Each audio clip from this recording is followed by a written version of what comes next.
आप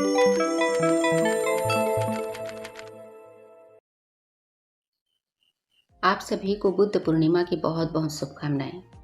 बुद्ध जयंती अर्थात बैसाख माह के पूर्णिमा का दिन बौद्ध धर्म के अनुयायियों के लिए बहुत ही खास और पवित्र दिन है, क्योंकि आज के दिन से बौद्ध धर्म के संस्थापक, एक महान प्रकाश पुंज और विश्व गुरु गौतम बुद्ध का एक अनोखा संयोग बनता है।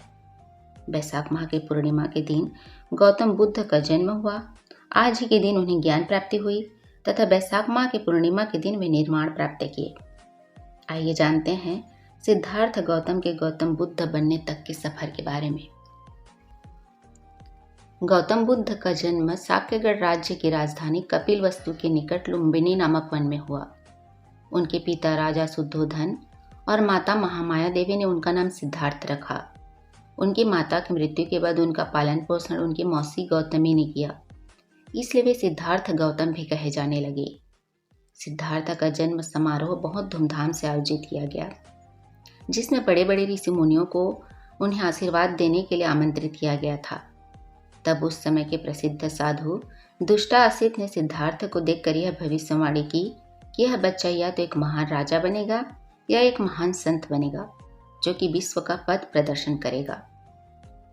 राजा शुद्धोधन अपने बेटे को चक्रवर्ती राजा बनाना चाहते थे, इसलिए वे बचपन से ही सिद्धार्थ को गुरु विश्वामित्र से धनुष विद्या सिखाए। धनुष विद्या के अलावा घुड़सवारी, तीरंदाजी, तलवारबाजी, घुड़दौड़ और अन्य कलाओं में भी सिद्धार्थ पारंगत हो गए। सिद्धार्थ बचपन से ही दयालु और परोपकारी स्वभाव के थे। उनके पिता को सिद्धार्थ के इसी स्वभाव और उस साधु के भविष्यवाणी से डर था कि कहीं सिद्धार्थ तपस्वी न बन जाए, इसलिए उनके पिता ने सिद्धार्थ के लिए ऋतुओं के हिसाब से अलग अलग महल बनवाए और राशि विलासिता से युक्त उन्हें राजमहल की परिधि में रखा गया। और 16 वर्ष की आयु में ही उनका विवाह राजकुमारी यशोधरा से करा दिया गया। कुछ वर्ष बाद उनका एक पुत्र राहुल हुआ। सिद्धार्थ अपने राजकाल में एक कुशल और प्रिय राजा हुए। उन्होंने अपने राजकाल में सदैव जन कल्याण को सर्वोपरि रखा। माना जाता है कि साक्यों और कोलियों के बीच रोहिणी नदी के पानी को लेकर झगड़े होते थे। साक्य संघ ने कोलियों के विरुद्ध युद्ध का प्रस्ताव पारित किया, जिसका सिद्धार्थ ने विरोध किया, और साक्य संघ के नियम के अनुसार बहुमत के विरुद्ध जाने पर दंड का प्रावधान था, जिसकी वजह से सिद्धार्थ ने अपने राज्य का त्याग किया। दूसरी किंवदंती यह है कि सिद्धार्थ ने एक वृद्ध व्यक्ति, एक रोगी व्यक्ति और एक शव यात्रा देखी।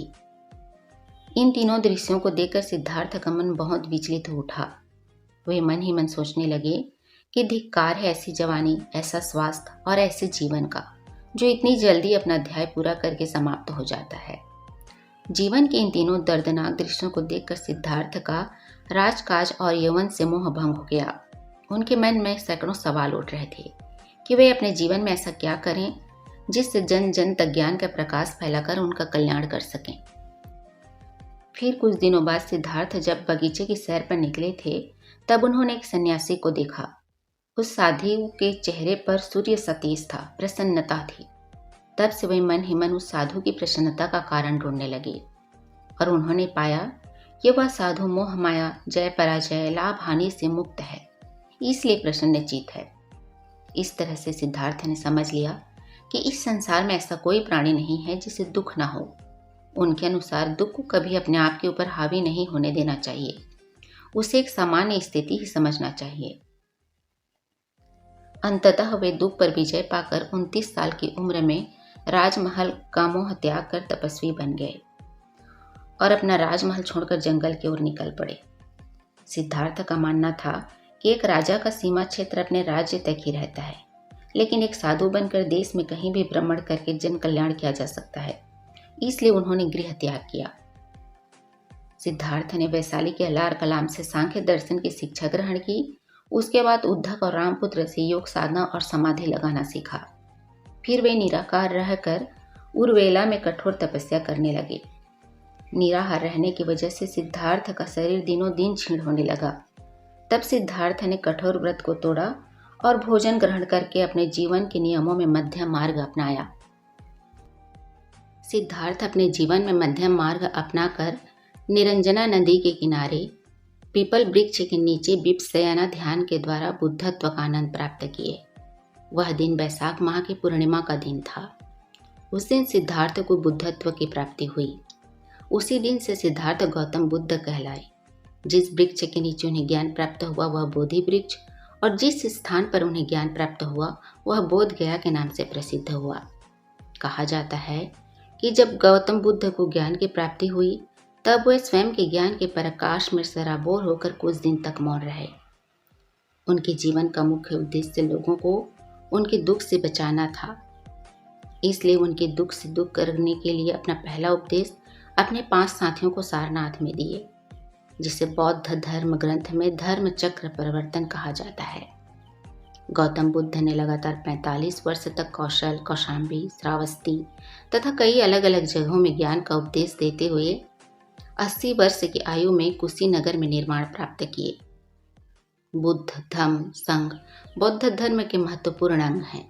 महात्मा बुद्ध ने मनुष्यों को 4 आर्य सत्य से अवगत कराकर दुख से मुक्ति पाने के अष्टांगिक मार्ग बताए हैं तथा पंचशील उपदेश के पालन के माध्यम से जीवन में बाधाओं से दूर रहने के उपाय बताए हैं।